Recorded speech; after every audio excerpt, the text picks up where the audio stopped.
Hello,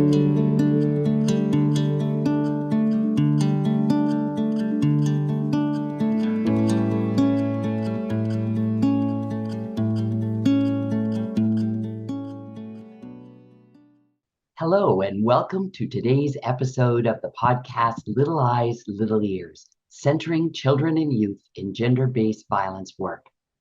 This podcast is from the Learning Network at the Center for Research and Education on Violence Against Women and Children at Western University. The purpose of this podcast is to enhance work to support children and youth in contexts of intimate partner violence. I'm Dr. Linda Baker, and I'm pleased to host today's episode with our guest, Thaila Dixon. Thaila, thank you so much for being here with us today. And I wonder if you would just start us off by introducing yourself, telling the audience a little bit about yourself. Thank you. It's a pleasure to be here. My name is Thaila Dixon. Pronouns are they, them. I am the Community Development and Outreach Coordinator for CCWS. I am also a child welfare survivor, which is really how I got into this work. I have been doing advocacy work and legislative work within the family surveillance system, aka the child welfare system. I've worked with the Ministry of Children and Youth. I've worked with formerly the Provincial Child Advocate's Office, which is no longer around, unfortunately.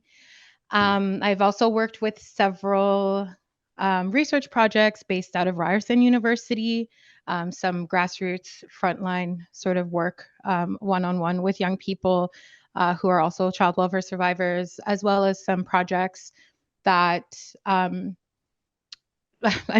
projects that looked at care for young people on a global scale, and others more directed at the youth criminal punishment system and child welfare or family surveillance. I'm also a tattoo artist. I own a tattoo shop. I co-own a tattoo shop where we heavily integrate these sort of practices of like trauma-informed care, anti-racism. It is one of the few, if not only, walk-in spaces that is primarily Black and Brown artists, as well as like queer and trans folks. So yeah, that's a little side note to the work, but I feel like works well together.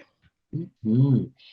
Thaila, you mentioned CCWS. Just for the audience, can you explain what that acronym stands for?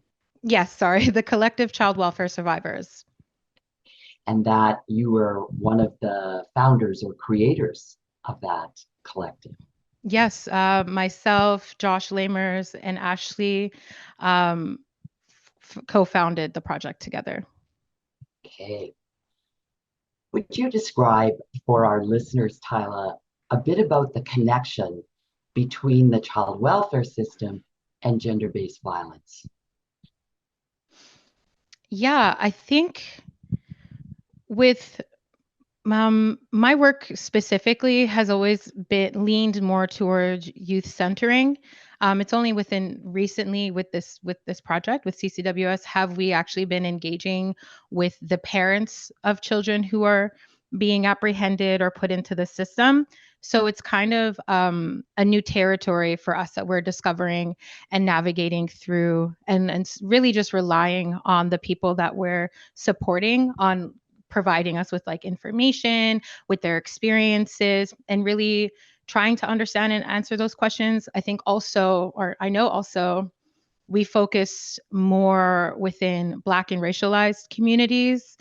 So, I mean, just we recently, we were operating a Black mothers and femme parents group that supported specifically Black mothers of families that were being surveilled by the family surveillance system. And a lot of those connections are, sort of understanding just outside of like child welfare, right? Like we know that Black women are over surveilled. Black families and Black women are over surveilled. They're provided with little to no resources. There are stigmas and ideas around Blackness and particularly Black femininity that bleed into the ways in which like these folks can receive services, and not just like specifically racially, but if we think about immigrant families, immigrant parents, and that surveillance. I think, well, it's such a big question, right? Yes, The connect.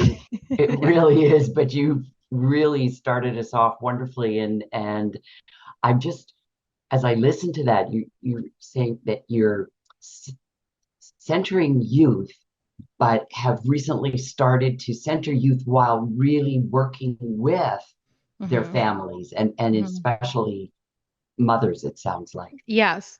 That is a large portion of we do individual advocacy. It's part of the services we provide. That's not necessarily my branch. That's not my job. I have taken on some cases here and there. But from what I understand, we most of our cases have been mothers. I think maybe we had one father. Um, but that also just speaks to like the sort of inherent misogyny that takes place within family courts, right? Like the idea that women are the best and should be the only primary caregivers, um, which is so archaic. and and it's not to say that like not speaking directly to the people that we support, but in a lot of situations, regardless, it should never have gotten that far in the first place. It should not have gotten litigious. Um, it should have been, well, I believe there's also an over reporting that's happening with especially like mothers, single parents, immigrant families, immigrant mothers. Um, the jump is to get institutions involved rather than providing resources or building relationships with the families that are a part of the community. So whether that be um, a lot of reporting happens from like the education system. So their jump is if they see, quote unquote, see something with a child, their jump is to call CAS rather than to engage the parent and try to figure out the sort of resources that could be made available to them. So that's like what we see a lot of. So like even the court to even to start to discuss the court process, it's like, oh, before we even get there, there's about 15 other things that could have been done before we get there, right? Right, right. And somehow it jumps to, or seems to jump to that in sort of worst case scenario. Mm-hmm. When and just to the extent that you feel comfortable, your own experience, you speak quite openly in podcasts and on panels about your experience within the system and group homes. Uh, how does that inform the work that you're doing? Yeah. I that's an interesting question. I don't speak much about my experience much these days. I think that how it informs my work has evolved over the years, has changed over the years. Like I said, I started quite young, and not really fully understanding the language, not even having graduated high school, was now informing policy, was a part of legislation, like was doing all these things, just only understanding it through the lens of my own experience, but also the lens of the community that I was surrounded by, other child welfare survivors. And since navigating those systems on the other side of it, and doing that work and not just being within the system, I realized that we're limited and creating any actual foundational and fundamental change, bureaucracy and all that, and then our own sort of in the inherent biases that come along with working within any institution or organization, whether they are meaning to do good or not. There will always be issues of racism, tokenizing, infantilizing, um, yeah, uh, misogyny. So I don't know, like it's I think like for me now, that experience it just keeps me grounded in understanding the importance of the work. Um that's how it helps me. It has given me a resilience and an empathy and a compassion for this sort of work. But I think that what gets lacking with some folks that engage in this work is that it's no longer my experience anymore. I have not been in care for years. I don't know what it's like to be in a group home now.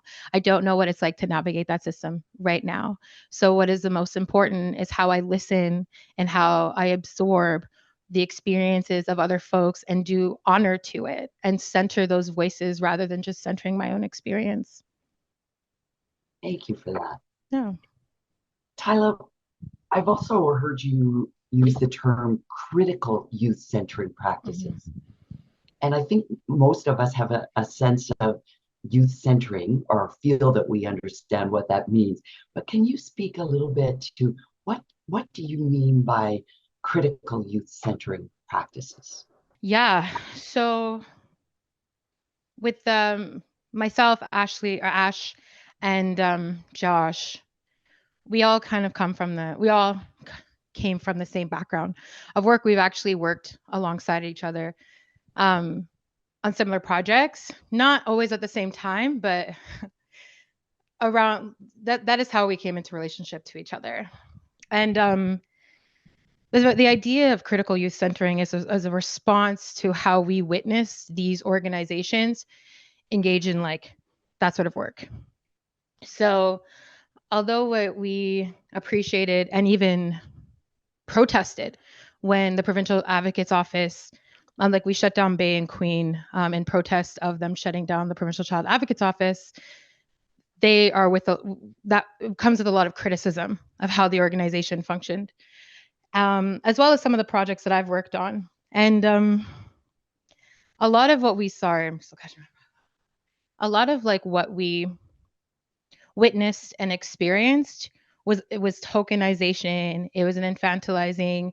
There was no capacity building. Like I said, I had even gotten into this stuff not even graduating high school, at like 15, 16 years old, and not fully understanding the gravity of what it is that we were doing and really understanding the process, right? The only thing I knew is that anything that were to be implemented, I was not going to feel the benefits of. And that wasn't even something that was told to me. That was something that I had to come to realization that I'm fighting for changes to happen within the child welfare system that I will never experience myself.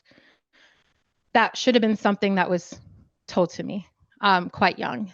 There was a lot of requirements from young people to show up in a certain way, to conduct themselves within the lens of respectability. When you're asking a heavily marginalized group of people, heavily traumatized group of people to do work that people have salaries and like 6, 8 years of schooling experience to do, right?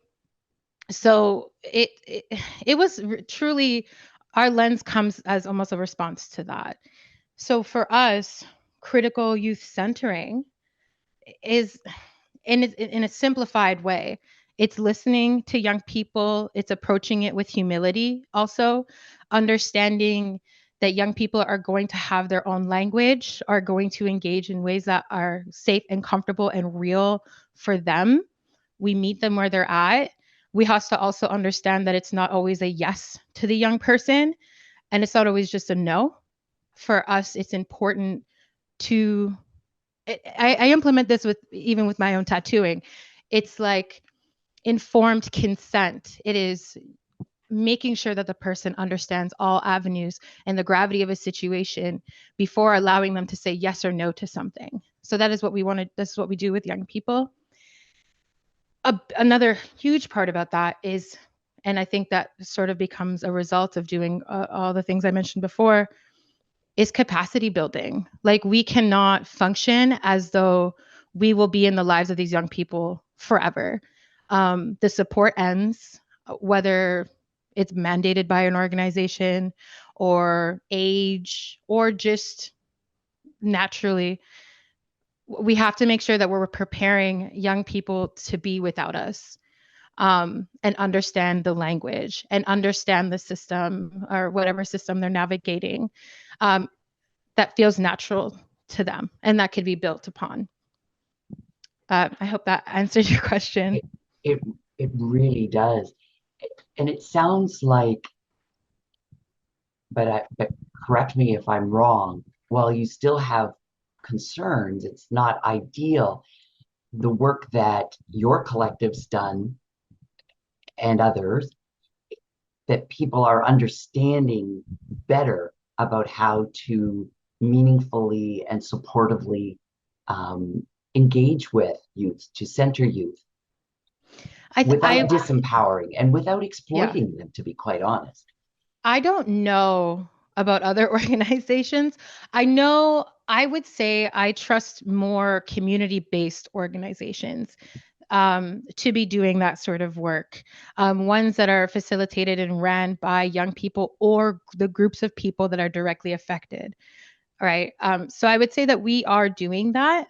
Um, in part that we are former, like, we are child welfare survivors and running this organization, but also in how we engage everybody from the top, like, I wouldn't say top down, but from all aspects of our project down to the volunteers, to myself. There's a level of training that happens. There's a level of capacity building that we do.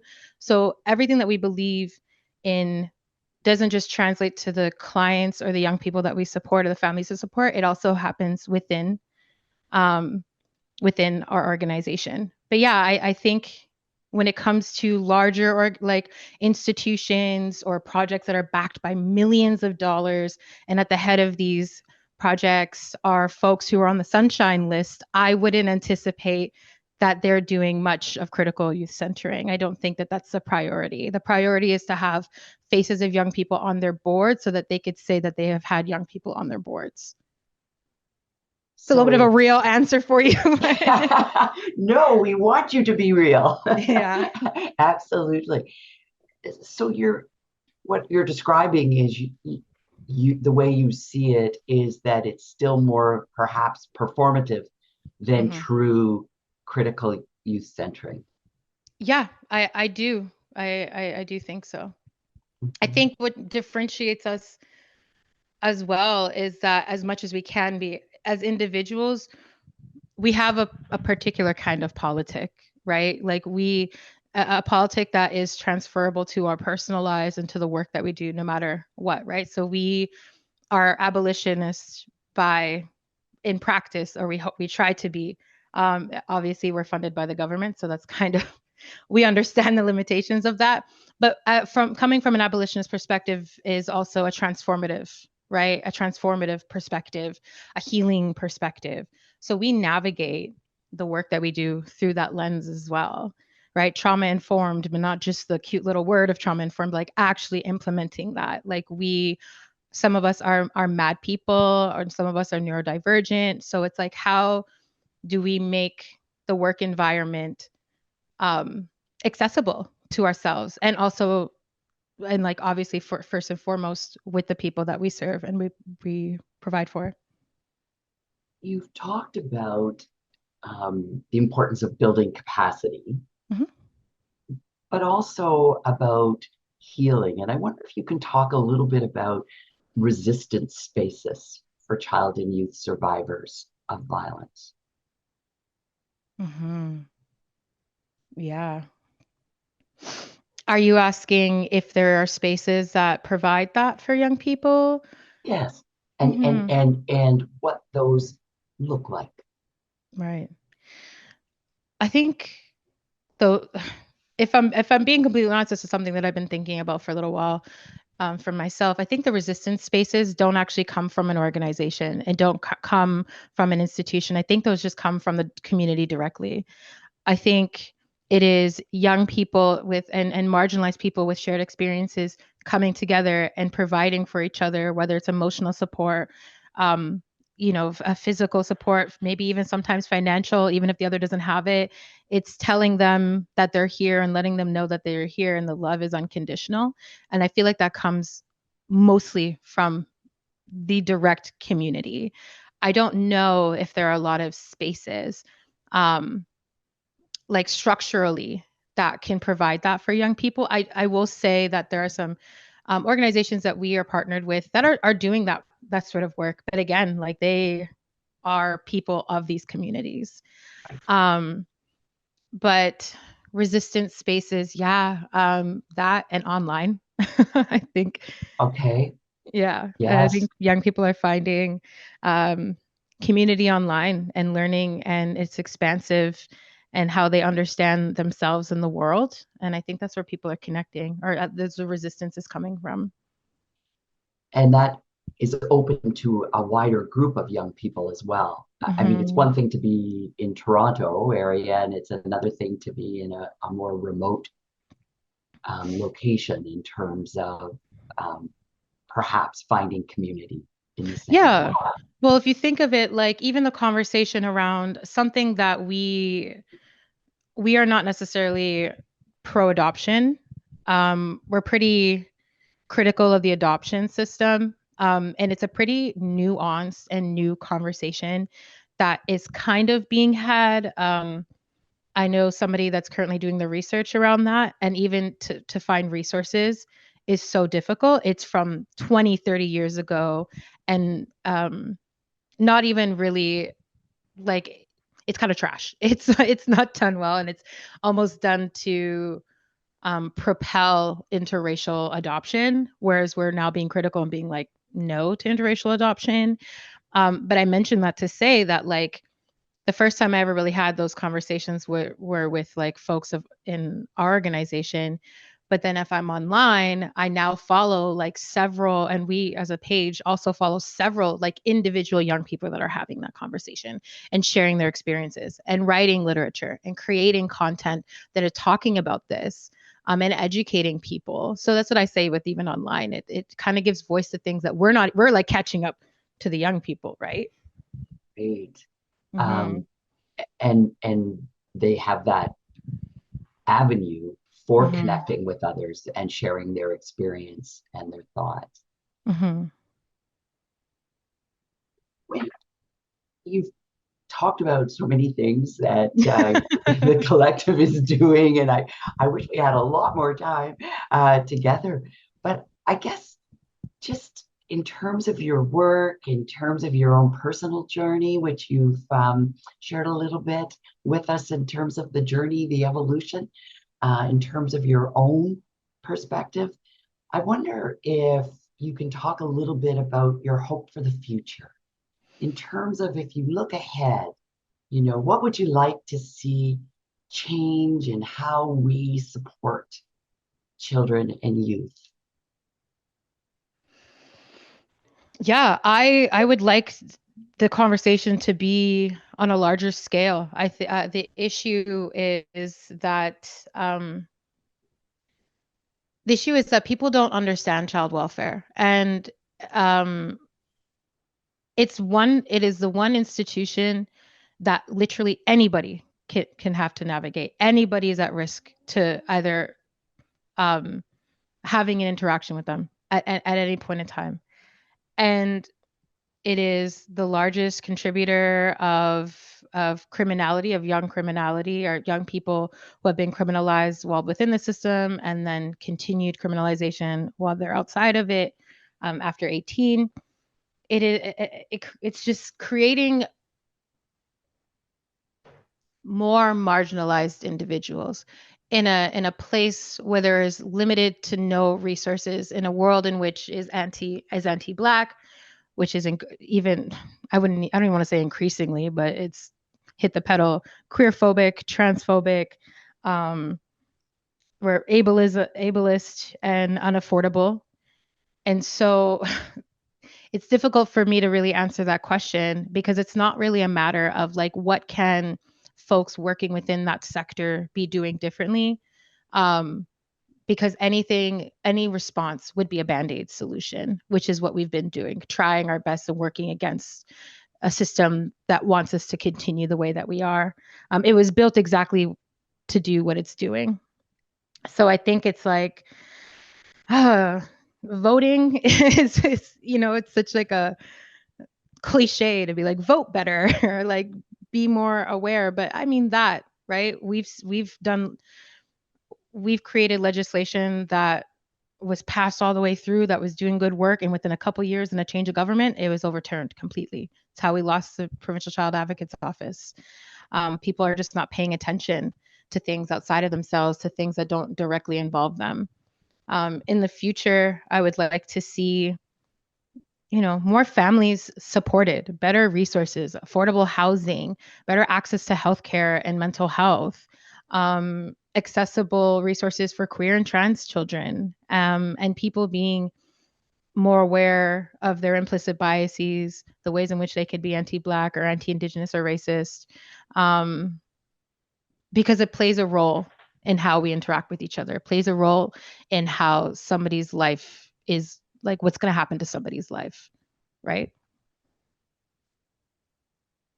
I Again, I hope that answered their question. it absolutely, but you shared many messages, Mm-hmm. but the one of the fundamental that I think you're stressing for us is we have to stop with the band-aid approach. We're Mm-hmm. really talking about transformational change, and that doesn't mean tweaking Mm-hmm. programs here or there. And I Mm-hmm. think that's one of your fundamental messages.